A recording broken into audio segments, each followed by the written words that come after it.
Welcome to விண்மீன் தேசம். காகம் நெற்பயிற்சியை செய்து நல்லா விளைஞ்சிருந்தது. ஆனால் கிளிகள் அதை சாப்பிட்டு போய்விடும். இந்த நாளும் கிளிகள் நிறைய வரும்.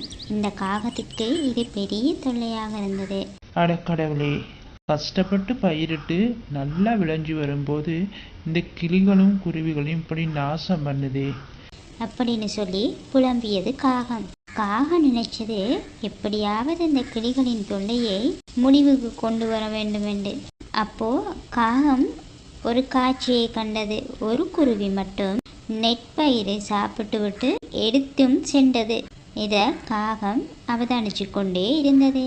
இந்த குருவி எந்த நாளும் இப்படி செஞ்சது. ஒரு நாள் நெற்பயிருக்கு மேலே வலையை விரிச்சு வச்சது இந்த வளமை போல இந்த குருவிகளும் கிளிகளும் நெற்பயிர் சாப்பிட வந்தது. அப்போ நெற்பயிர் சாப்பிட்டு நெற்பயிரை எடுத்து போற அந்த குருவி வலைக்குள்ள சிக்கிவிட்டது.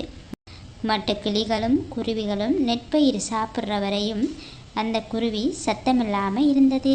ஏன்னா சத்தம் போட்டால் மற்ற குருவிகளும் சாப்பிடாம பயந்து போய்விடும் என்று நினைச்சது. குருவிகளும் கிளிகளும் சாப்பிட்ட பிறகு குருவி இப்படி சொன்னது: நண்பர்களே, நான் வலையில மாட்டிக்கொண்டேன், சீக்கிரமா நீங்க எல்லாரும் இந்த இடத்தை விட்டு போயிருங்க என்று சத்தமாக கத்தியது.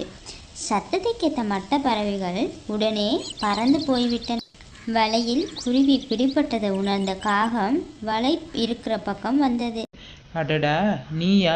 நீ தானே நெற்பயிரை சாப்பிட்றது மட்டும் இல்லாமல் அதை எடுத்துக்கிட்டும் போகிறது. ஏன் இப்படி செய்கிற? நான் எவ்வளவு கஷ்டப்பட்டு இந்த பயிர்களை உண்டாக்குனேன் என்று காகம் கத்தியது. அதற்கு குருவி: தப்புதான். எங்க அம்மா அப்பாவுக்கு ஒரே பிள்ளை நான் மட்டும்தான். இப்போ அவர்களுக்கு ரொம்ப வயதாகிவிட்டது, பறந்து போக கூட முடியாது.